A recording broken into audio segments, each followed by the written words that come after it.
चलिए दोस्तों, आज हम बात करते हैं एक ऐसी वीडियो के बारे में जिसमें आज हम समझेंगे कि मजबूत एफआईआर किस तरीके से लिखते हैं।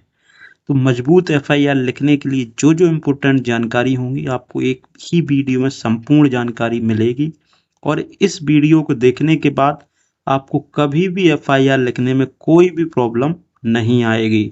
इसके लिए सबसे पहले आपको क्या करना होगा, कुछ चंद जानकारियों को समझना होगा। उसके बाद एफआईआर को लिखना बहुत ज़्यादा आसान होगा। वीडियो थोड़ी सी लंबी हो सकती है, लेकिन आपको ध्यान से वीडियो को देखना, बगैर स्किप किए हुए पूरा कॉन्सेप्ट समझ में आ जाएगा हमेशा के लिए। तो सबसे पहले हमारा मुद्दा होता है कि हमें समझना है संज्ञेय और गैर संज्ञेय या संज्ञेय अपराध में अंतर क्या होता है। तो अपराध को दो श्रेणी में बांटा है कोर्ट रूप में, कह सकते हो हमारे कॉन्स्टिट्यूशन ने, कि एक ऐसा अपराध होता है जो बहुत ज़्यादा ही कह सकते हो खतरनाक होता है या गंभीर होता है, उसको संज्ञेय अपराध बोलते हैं, जैसे कि हत्या, लूट और डकैती। ठीक है। गैर संज्ञेय होते हैं सामान्य तरह के अपराध जिसमें ज़्यादा कोई नुकसान देखने को नहीं मिलता है। तो इन दोनों अपराधों को संज्ञेय और गैर संज्ञेय अपराध की श्रेणी में बांटा है। तो जो संज्ञेय अपराध होता है आपका, तो इसमें किसी भी वारंट की जरूरत नहीं होती। कहने की बात है, आप मान लीजिए आपने कोई ऐसा अपराध कर दिया है जिसमें किसी की हत्या कर दी हो, लूट कर दी हो, डकैती कर दी हो, तो ऐसी स्थिति में पुलिस कोई, मान लीजिए, वारंट के लिए वेट नहीं करेगी, सीधा आपको क्या करेगी, पकड़ेगी, पकड़ के सीधी मजिस्ट्रेट के पास पेश करेगी और आपको जेल भेज दिया जाएगा। बिल्कुल भी इंतजार नहीं किया जाता संज्ञेय अपराध में। इसलिए ने बिना वारंट के गिरफ्तारी के आदेश रहते हैं। साथ में न्यायालय के द्वारा इसकी जमानत मिलती, जैसे ही पुलिस पकड़ेगी तुरंत आपको जेल में डाल देगी, उसके बाद आपको न्यायालय ही जमानत देगा। उसके विवेक के ऊपर है वो जमानत देता है या नहीं देता है। ये गैर जमानती अपराध होते हैं। कहने की बात है कि इसमें ऐसा नहीं है कि आपने हत्या कर दी और छुट्टा घूम रहे हो आप फ्री हो करके, तो ऐसा नहीं है। पुलिस तुरंत उठा करके आपको जेल में बंद कर देगी, इसलिए इनको गैर जमानती अपराध बोलते हैं। एक जमानती अपराध में क्या होता है कि आपने अपराध तो कर दिया, आपके खिलाफ एफआईआर भी दर्ज हो गई, लेकिन आपको जेल में नहीं डाला है, जेल में पुलिस ने नहीं डाला है, बस केवल आपके खिलाफ एफआईआर चल रही है। जब आपको मान लीजिए कि आपके खिलाफ एफआईआर से दोष सिद्ध हो जाता है तो आपको उठा करके जेल में डाल दिया जाता है। तो इतना सा डिफरेंस हो। तो गैर संज्ञेय अपराध जो होते हैं उनको समझेंगे। इसमें वारंट की आवश्यकता होती, कहने की बात है हल्के प्रकार के अपराध होते हैं, तुच्छ कोटि के अपराध कह सकते हो या निम्न कोटि के अपराध, तो उसमें वारंट लेना होता है हमारे मजिस्ट्रेट के द्वारा, तब जाकर के पुलिस आपको पकड़ेगी। इनको सामान्य श्रेणी के अपराध बोलते हैं। पुलिस थाने से जमानत मिल जाती है जनरली, कहने की बात है एफआईआर दर्ज हो जाएगी, उसके बाद आपको कोई दिक्कत नहीं है, आराम से आपकी जमानत हो जाती है। उसके बाद जब ट्रायल चलता है, दोष सिद्ध होता है तो बात अलग है, नहीं होता है तो आप फ्री रह करके घूम सकते हैं। लेकिन इस स्थिति में आपको ट्रायल के दौरान भी आपको जेल के अंदर ही रहना होता है। ये होते हैं संज्ञेय और गैर संज्ञेय अपराध। अब हम आगे देखेंगे परिवाद और एफआईआर में अंतर। तो परिवाद क्या होता है? परिवाद जो होता है, जिसको हम कंप्लेंट बोलते हैं, स्पेलिंग का ध्यान रखोगे, कंप्लेंट अलग होती है, कंप्लेंट अलग होती है। तो ये कंप्लेंट है तो इसको परिवाद बोलते हैं। एक किस्म का केस होता है जो न्यायालय में हमारा अपने द्वारा डाला जाता है, उसको परिवाद बोला जाता है। ठीक है। तो क्या होता है परिवाद? न्यायालय में दर्ज किया जाता है। किस मामले में? किसी भी मामले में हम परिवाद दर्ज कर सकते हैं, चाहे वो एफआईआर दर्ज ना हो रही है आपको थाने से। कहने की बात, आप थाने जाते हैं, एफआईआर दर्ज करने से थानेदार मना कर देता है, तो आप परिवाद ले जा करके न्यायालय में देंगे कि सर हमारी एफआईआर दर्ज नहीं हो रही है। तो न्यायाधीश या जो मजिस्ट्रेट होगा वो वहाँ पर ऑर्डर देगा कि इनकी एफआईआर दर्ज की जाए। तो ये भी एक अपने आप में परिवाद होता है, परिवाद बोलते हैं इसको। ठीक है, परिवाद केस होता है। एफआईआर क्या होती है? फर्स्ट इंफॉर्मेशन रिपोर्ट बोलते हैं, इसी को प्राथमिकी बोलते हैं। ठीक है। तो एफआईआर हमेशा थाने से ही दर्ज होती है। कोई भी कोर्ट थाने को ऑर्डर देता है एफआईआर दर्ज करने को, खुद से एफआईआर दर्ज कोर्ट भी नहीं करता है। तो एफआईआर हमेशा थाने से दर्ज होती है। दूसरी, वर्तमान में ये बीएनएसएस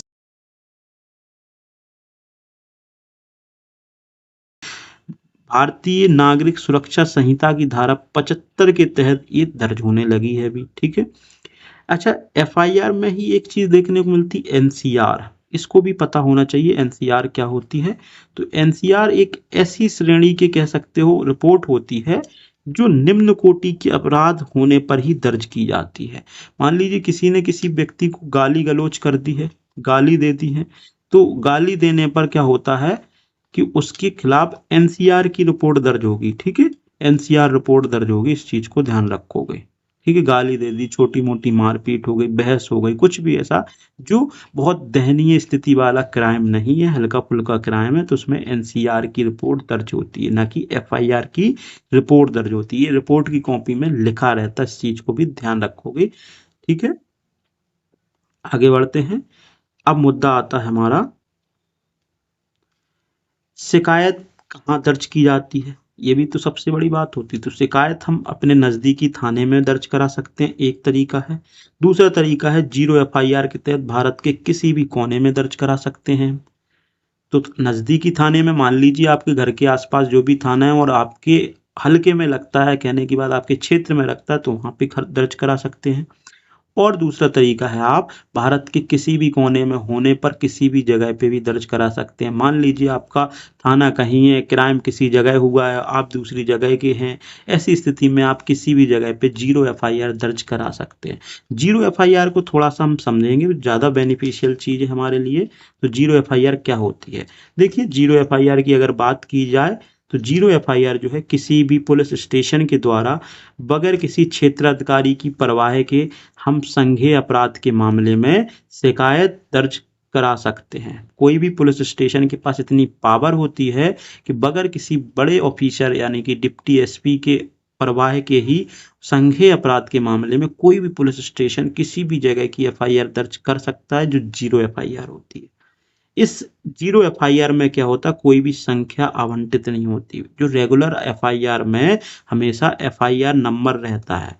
एफआईआर नंबर मान लीजिए 2022/24 ऐसा कुछ है ना। तो ये एफआईआर नंबर वहाँ पे नहीं रहती, जीरो एफआईआर के नाम से दर्ज होती है। क्यों नहीं होती, इसकी वजह होती है कि जीरो एफआईआर मिलने के बाद संबंधित थाना पुलिस नई एफआईआर दर्ज करेगी और जांच शुरू कर देगी। मतलब जीरो एफआईआर आपने कहीं से भी दर्ज कराई, उसके बाद क्या हुआ, आपका जो भी थाना लगता होगा वहाँ पे वो एफआईआर ट्रांसफर हो जाएगी, फिर वहाँ नई एफआईआर की दर्ज होगी, उसमें आपका कह सकते हो रजिस्ट्रेशन संख्या अलॉट हो जाएगा कि आपकी एफआईआर नंबर ये है। ठीक है, उसके बाद अगला होता है कि गंभीर अपराधों के मामले जैसे पीड़ितों, विशेषकर महिलाओं, बच्चों को एक पुलिस स्टेशन से दूसरे पुलिस स्टेशन जाए बिना शीघ्रता और सुविधा पूर्वक शिकायत दर्ज कराने के लिए मदद मिल जाती है। इस व्यवस्था से बिल्कुल मिल जाती है। इसका दूसरा उद्देश्य ये होता ही है कि कोई भी शिकायत दर्ज करने में अगर देरी हो जाती है तो क्या होते हैं, जनरली एविडेंस यानी कि साक्ष्य होते हैं उनको नष्ट कर दिया जाता है, गवाहों को भी मतलब थोड़ी सी हानि पहुंचा दी जाती है, कोई भी ऐसी प्रॉब्लम ना हो, इसलिए पुलिस उसकी छेड़छाड़ से बचाने के लिए जीरो एफआईआर दर्ज करेगी और अपने गिरफ्त में पूरे मुद्दे को ले लेगी। जैसे ही उसको संबंधित थाना को ट्रांसफर कर देगी तो अपने से फ्री हो जाएगी वो थाने वाले, और जिसके थाने में संबंधित है वो उसकी जांच करनी शुरू कर देगी। ये भी अगले पॉइंट में समझाया गया। अगला मुद्दा समझते हैं, क्या है कि अगर कोई भी मान लीजिए एफआईआर थाना प्रभारी दर्ज करने से मना कर देता है तो ऐसी स्थिति में आप क्या करोगे। तो आपके पास करीब 4 विकल्प हैं, एक एक विकल्प को समझेंगे। जब थाना प्रभारी आपकी एफआईआर दर्ज नहीं कर रहा है तो सबसे पहला पॉइंट है, आप पुलिस अधीक्षक यानी कि सुपरिटेंडेंट ऑफ पुलिस एसपी या उससे ऊपर के जो व्यक्ति होते हैं पुलिस महानिदेशक, उन तक अपनी जानकारी पहुंचा सकते हैं, खुद भी पेश हो सकते हैं। तो उनको दोनों लोगों को आपकी समस्या को सुनने का पूरा अधिकार होता है। डायरेक्ट जाकर भी पेश हो सकते हैं, बाया पोस्ट के माध्यम से भी उनको सूचना पहुंचा सकते हैं, बाया ईमेल भी पहुंचा सकते हैं। तो अपने थाना प्रभारी की वहाँ पे रिपोर्ट कर सकते हैं कि भाई ये हमारी कोई भी एफआईआर दर्ज करने से मना कर रहे हैं। तो वहाँ से जनरली काम हो जाते हैं 90%। 10% के मामले में मान लीजिए पुलिस अधीक्षक आपकी नहीं सुन रहा है, एसपी नहीं सुन रहा है, तो एसपी से बड़ा आपका डीएम होता है। तो आप चाहो तो डिस्ट्रिक्ट मजिस्ट्रेट के पास या किसी भी मजिस्ट्रेट के पास जाकर के प्रार्थना पत्र देंगे कि हमारी एफआईआर दर्ज नहीं कर रहे हैं, तो उसके लिए वो एसपी से अपने तरफ से बोलेंगे, क्योंकि वो एसपी से बड़े होते हैं, डिस्ट्रिक्ट के मजिस्ट्रेट होते हैं, तो उनके पास पावर रहती है, तो वो थाना प्रभारी को भी डायरेक्ट बोल सकते हैं। तो ऐसी स्थिति में आपकी एफआईआर दर्ज हो जाती है। तीसरा तरीका है, आप न्यायालय में परिवाद दायर कर सकते हैं। जो अभी हमने बताया था कि परिवाद किसी भी मामले में दर्ज होता है तो वो आप एफआईआर के मामले में दर्ज कर सकते हैं कि हमारी एफआईआर दर्ज कराने के लिए आदेश कर दें आप किसको, मजिस्ट्रेट को बोलेंगे, जो आप न्यायालय में अपनी परिवाद यानी कि अपने केस को डालोगे।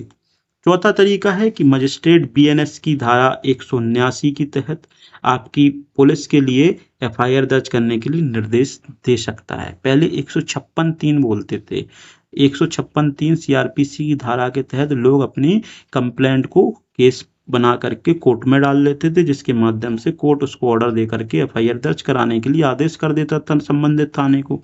यही अब बीएनएस की नई धारा के अंदर देखने को मिला है 179 में। तो ये भी वही सेम तरीका है, परिवाद के जस्ट थोड़ा सा डिफरेंट है इसमें।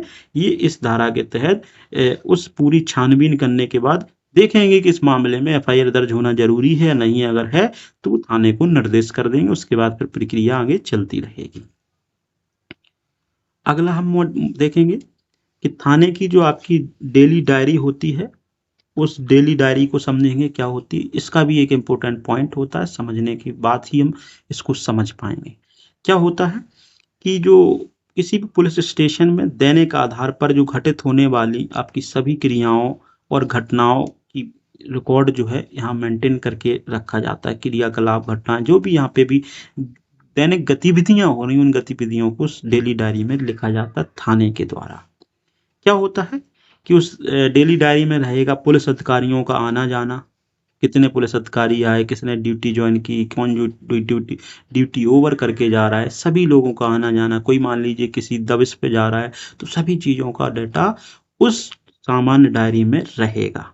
दूसरा, किसी भी व्यक्ति को गिरफ्तार करके लाए तो उस गिरफ्तार व्यक्ति की जानकारी रखेंगे, उसका नाम क्या, कहाँ से व्यक्ति है, उसकी संपत्ति क्या क्या है उसके पास, कहने की बात उस जो साथ में लेके आया है। मान लीजिए कोई भी व्यक्ति पैसे, मोबाइल लेकर के जनरली आता है, कोई मान लो चरस, गांजा, कट्टा, बंदूक कुछ भी लेके आया तो उन सभी चीज़ों का भी डेटा इसमें लिखेंगे। साथ में शिकायतों की प्राप्ति एवं समाधान, कहने की बात है जैसे ही हम यहाँ पे शिकायत दर्ज करने के लिए जाते हैं, जब भी अपनी एफआईआर दर्ज कराने के लिए कोर्ट यहाँ पे थाने में जाते हैं तो सबसे पहले डेली डायरी में आपका यहाँ पे नामांकन किया जाएगा कि शिकायत किस संबंध में, किसको देनी है। पहली बात, आपका नाम क्या, आप समय पूछेंगे, ठीक है। ये सभी चीज़ें, जब शिकायत का समाधान हो जाएगा तो समाधान भी लिख देंगे। तो इसका रूल इसलिए है जो आपको पूरा बताया जा रहा था। चौथा पॉइंट इसी से संबंधित है, जब भी हम शिकायत लेकर के जाते हैं तो वहाँ पे सबसे पहले आपका डेटा लिखा जाता है। कोई भी ऐसी अन्य जानकारी जो पुलिस अधिकारी को लगता है कि दर्ज कराना बहुत आवश्यक है तो वो यहाँ डेली डायरी में लिखा सकता है। ये पॉइंट होने के बाद अगले समझेंगे किन किन बातों का ध्यान रखना है हमें एफआईआर करवाते समय। तो ध्यान ये रखना है कि एफआईआर जल्द से जल्द दर्ज कराएं। एफआईआर में लेट लतीफी ना होनी चाहिए। घटना घटने के तुरंत बाद एफआईआर दर्ज करानी चाहिए। किसी भी कारण से देर हो जाती है तो देरी का कारण हमें एफआईआर में सटीक और सही देने की ज़रूरत होती है।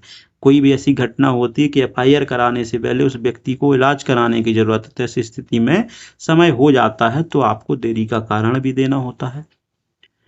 मान लीजिए अगला अगर बात की जाए, शिकायत जो हमारी साफ और आसान शब्दों में लिखें, उसमें कोई भी जटिल और तकनीकी शब्दों का इस्तेमाल बिल्कुल भी ना करें।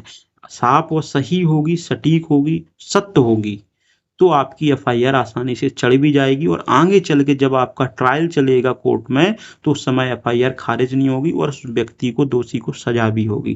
तो साफ लिखें और आसान शब्दों में लिखें, कुछ भी उसमें ऐसा नॉनसेंस ना मिलाएं जो आप उसको प्रूफ ही ना कर पाएं। इस चीज़ को भी बहुत ज़्यादा ध्यान रखना, बहुत ज़्यादा ही वजनदार शब्द है कि कोई भी ऐसी चीज़ों को मत मिलाएं अपनी एफआईआर की कॉपी में जिसको आप कोर्ट में प्रूफ ही ना कर पाएं।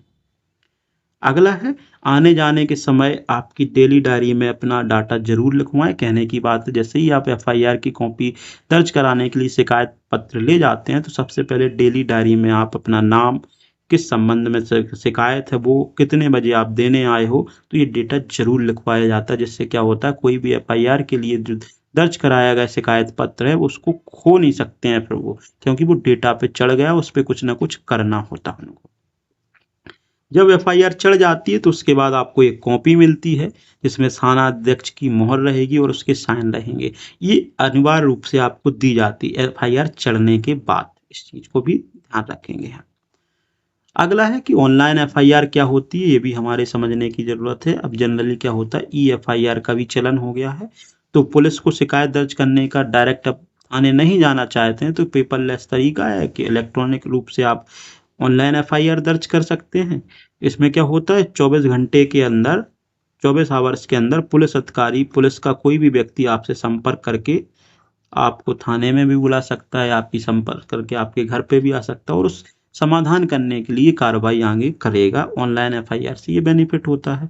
और इसमें आपको दूसरा बेनिफिट होता है कि आपको इसमें हाल तुरंत रजिस्ट्रेशन संख्या मिल जाती है, जिसको शिकायत नंबर बोलते हैं। एफआईआर नंबर नहीं होती है, उस शिकायत नंबर मिल जाता है आपको। ठीक है, इसके लिए जनरली यूपी में यूपी कॉप ऐप चलता है, एमपी में एमपीईपी कॉप, एमपीई कॉप चलता है। इस तरीके से अलग अलग स्टेटों में अपने खुद के चलते हैं। इन के माध्यम से आप अपनी ऑनलाइन शिकायत भी दर्ज कर सकते हैं। उसके बाद देखते हैं जो सबसे इम्पोर्टेंट बिंदु है कि एफआईआर लिखने के लिए कुछ 14 महत्वपूर्ण बिंदुओं को हमें यहाँ पे समझने की कोशिश करनी है। उन्हीं के माध्यम से हमारा प्रार्थना पत्र मजबूत होगा। तो सबसे पहले हम बात करते हैं पहले बिंदु पे। इसका पता है, कहने की बात है संबोधन पता सहित। किस व्यक्ति को संबोधित कर रहे हो आप? मान लीजिए आप पुलिस अधीक्षक यानी कि सुपरिटेंडेंट ऑफ पुलिस एसपी को कर रहे हैं, जिले के कप्तान को कर रहे हैं, तो आप लिखोगे सेवा में श्रीमान पुलिस अधीक्षक महोदय, जनपद झांसी, उत्तर प्रदेश। ठीक है, इस तरीके से आपने संबोधन लिख दिया। अब विषय की बात आती है, विषय किस संबंध में दे रहे हो? बताएंगे कि एफआईआर दर्ज कराने के संबंध में, इस तरीके से लिख सकते हो। अगला, अपना नाम लिखोगे, शिकायतकर्ता, मेरा नाम यह है, मेरे पिता का नाम, या अपने साथ जो लिखते हो, मेरा नाम सनौप यह और मेरी जाति यह है। जाति इसलिए जब भी कोई मान लीजिए ऐसी जाति विशेष से संबंधित कोई जाति सूचक गाली जो SC/ST एक्ट के दायरे में अगर आप दे हो, तो ऐसी स्थिति में जाति का भी आप यहाँ पे प्रचार कर सकते हो, या अपने प्रचार नहीं, जाति का भी अपना यहाँ पे रोल कर सकते हो। पता भी लिखने की अनिवार्यता रहती है, पता लिखना भी बहुत ज़्यादा जरूरी रहता है। साथ में घटना का समय भी लिखोगे आप, घटना की दिनांक भी लिखोगे। घटना किस समय हुई? घटना सुबह हुई, 9 बजे हुई, करीब समय रहना चाहिए। ठीक है, दिनांक लिख दोगे आप। घटना की वजह, हर एक घटना की कोई ना कोई वजह होती है। मान लो आपसी रंजिश रखता है कोई, लंबे समय से आपसे टारगेट पे है, या मान लीजिए कोई ऐसा ट्रिगर पॉइंट आया जिस वजह से वो एकदम अचानक से आक्रामक हो गया व्यक्ति, आपके जाने से कोई रास्ते में कोई ऐसा न्यूसेंस फैला कि जिस वजह से कोई भी ट्रिगर होता है कि हम जा रहे थे, उसने अचानक कोई नहीं करेगा, तो घटना की वजह पुख्ता और सही लिखना। ये पॉइंट ही पुलिस वाले जनरली पकड़ते हैं कि घटना की वजह सही है या नहीं है। घटना का स्थल, कि घटना का स्थल क्या था, मौकाए वारदात क्या थी, किस जगह पे घटना घटित की गई थी, इस चीज को भी ध्यान से लिखोगे। उसके बाद घटना को किसने अंजाम दिया, मतलब जो आरोप जिसके ऊपर आप लगा रहे हो उसका नाम, उसके पिता का नाम, उसका पता लिखना भी बहुत अनिवार्य होता है। साथ में बात की जाती है उसके पास क्या क्या हथियार थे, कोई डंडा था या कोई धारदार हथियार था, जो भी है वो आप इस पे लिखोगे। साथ में कहाँ कहाँ वो चोट मारी, उस चोटों के निशान के बारे में भी विवरण लिख सकते हो कि मेरे सर में गहरी चोट आई है, मेरे हाथ में चोट आई है, जो भी आया है वो उसके बारे में विवरण देंगे। कोई संपत्ति को नुकसान पहुंचा है आपकी, जैसे मोबाइल डैमेज हो गया हो, बाइक से चल रहे थे तो बाइक में भी कोई दिक्कत आ गई है, कुछ भी हो सकता है, तो संपत्ति के नुकसान का भी ब्यौरा देंगे। आपको किसने बचाया, क्योंकि बचाया होगा तभी आप एफआईआर करने पहुंच रहे हैं थाने, तो ऐसी स्थिति में बचाने वाले व्यक्ति के बारे में भी जिक्र कर सकते हैं। आपका अगर वो व्यक्ति आपका गवाह बन सकता है तब और अच्छा है, तो उसको गवाह के तौर पे भी लिख सकते हैं। कौन अस्पताल लेके गया, आप अस्पताल गए भी या नहीं गए, गए हो तो डॉक्टरी की जांच करवाई या नहीं करवाई, ये पॉइंट हो जाते हैं। साथ में आप अपना अंत में जो नाम लिखते हो प्रार्थी के साथ, या महिला है तो प्रार्थनी के साथ, मोबाइल नंबर के साथ अंत करके दिनांक के साथ हम कंप्लीट कर देते हैं, प्रार्थना पत्र तैयार हो जाता है। तो ऐसी स्थिति में हम एक प्रार्थना पत्र का फॉर्मेट देखेंगे। ये प्रार्थना पत्र का फॉर्मेट, इसको हम अच्छे से समझने की कोशिश करते हैं। तो पहले लिखेंगे हम सेवा में संबोधन के साथ शुरू करेंगे। लिखेंगे श्रीमान थाना अध्यक्ष महोदय, थाना कोंच, जनपद जालौन, उत्तर प्रदेश। एक नमूना है। विषय लिखेंगे रिपोर्ट दर्ज कराने, कार्रवाई करने बाबत। ठीक है, आगे लिखेंगे महोदय निवेदन है कि प्रार्थी आशीष पुत्र लक्ष्मी नारायण, निवासी मोहल्ला गांधीनगर, थाना कोंच, जनपद जालौन का रहने वाला हूँ। ठीक है, प्रार्थी के घर के पड़ोस में घनश्याम पुत्र हरदयाल गुंडा प्रवृत्ति का व्यक्ति है। अक्सर पड़ोस के लोगों को परेशान या तंग करता रहता है। इस तरीके से हम आगे इसको बढ़ाएंगे। साथ में लिखेंगे अब हम आज दिनांक 20/8/2024 को सुबह करीब 8:30 बजे प्रार्थी यानी कि शिकायतकर्ता बाजार जाने के लिए गली से निकल रहा था, तो रास्ते में उक्त घनश्याम, जिसके खिलाफ शिकायत दर्ज करनी है, उस उक्त घनश्याम का ट्रैक्टर खड़ा था।